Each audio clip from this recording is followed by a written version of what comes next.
Hi guys, welcome back. I'm Amanda with ALN Beauty Bar.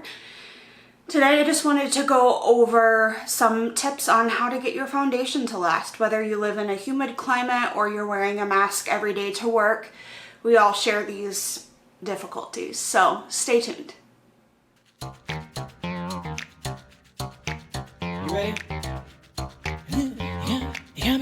You got me running. So the first step in getting your foundation to last is obviously starting with a good base. And that means starting with something like a good moisturizer. Currently I'm using this Neutrogena Hydro Boost Water Gel moisturizer. It's great. I in the summer tend to have normal to oily skin. In the winter I can lean normal to dry. So it just kind of depends, but for right now, this is what I'm using. It's great. Leaves me super hydrated all over and just really a great canvas to start with. So after you have your moisturizer down, the next thing you want to go in with is a primer. So with primer, there are several things that we can accomplish here. We can have a pore filling primer, a luminizing primer, a mattifying primer.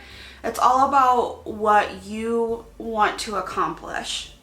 So I have a couple of different options. The first one being a mattifying primer with this L'Oreal matte blocking primer. It's great. It keeps me matte all day in the summer. It's not pore filling technically, but I think it does a fine job. But it does keep me matte.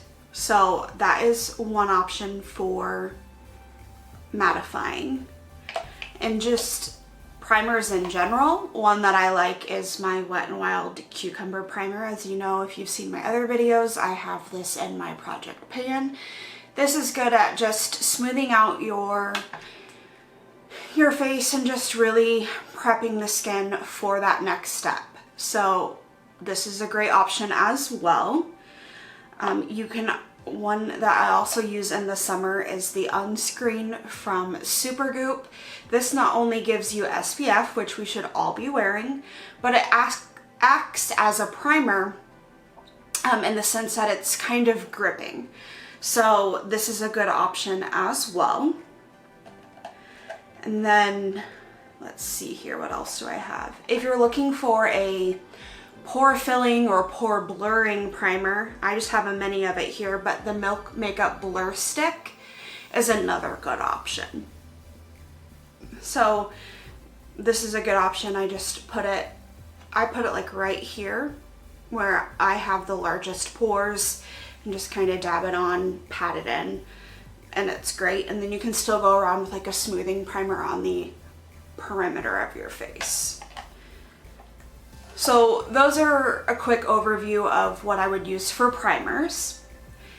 After I put down my primer and give it a few minutes to kind of sink in and actually do what it's supposed to do and prep the skin, the next thing I like to do, this is personal preference, something that, again, I like to do because in the summer, and even now kind of going into fall when I have a mask on, my foundation can rub away through that masked area.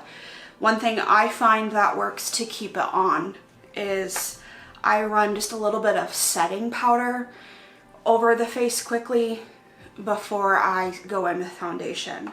My holy grail setting powder is the Laura Mercier translucent setting powder.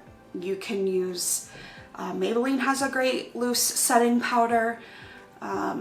Trying to think of the other ones that I've used. Rimmel has a good one. It is pressed though, but it's a great setting powder. You just want something kind of light to use just on a fluffy brush like this Real Techniques brush, and just run it over the face quickly, kind of in the area, just focusing in the area that you know that you might have transfer, or in the T-zone where you get more oily. It just helps really create that barrier with your oils coming through and that that breakdown.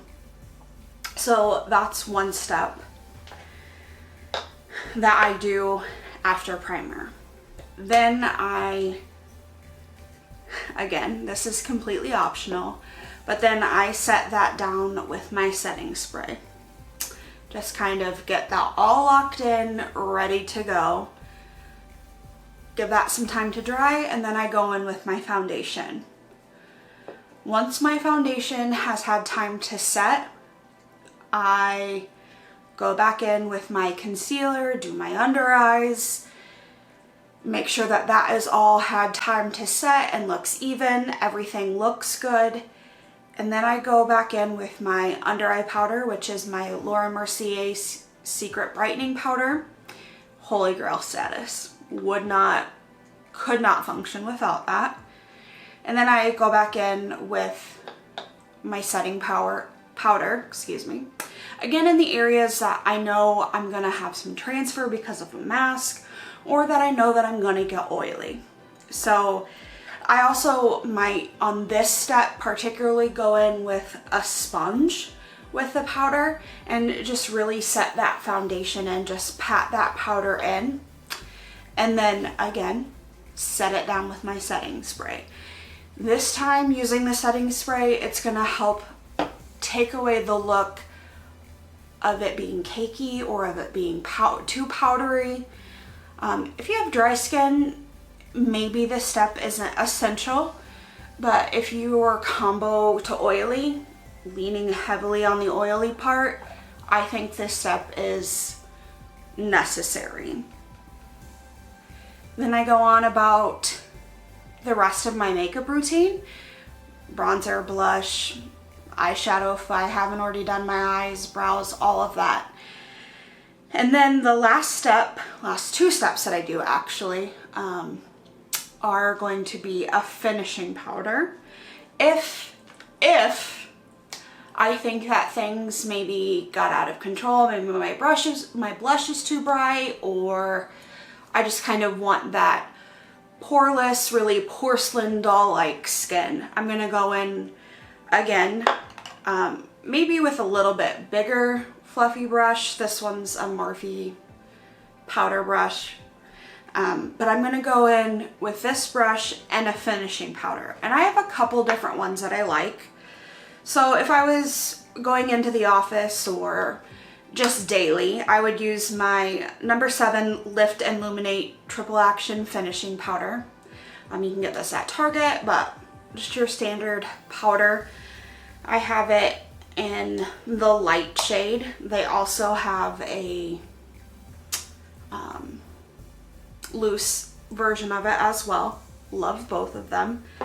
But I would just go in through kind of like the mask part of your face, through here where you have your bronzer, blush, and just really perfect that area.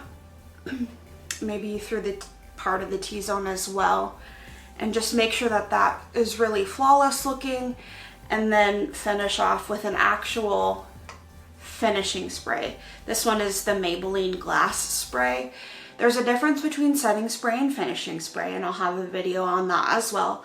But this just helps to put everything in place, keep it there, helps prevent transfer as well. But that's my daily setting or finishing powder. Now, my husband and I have a date night or I have a special event or something, I would use the Laura Mercier, the Candle Glow finishing powder. This just kind of adds like a porcelain glow. It's not a highlight, but it's like that, not even a lip from within, just like you have perfect skin almost. I don't even know how to really describe it. It's just like Photoshop walking around, I guess. Like you just have perfect skin. But this is my special event date night finishing powder that I might use, and then finish off with the finishing spray as well. But that's how I get my foundation to last. I'll do a video on how to choose the different foundation from light coverage to full coverage. So if you want to see that, stick around. If you haven't already, go ahead and subscribe to my channel, like and comment on the videos, and have a good day.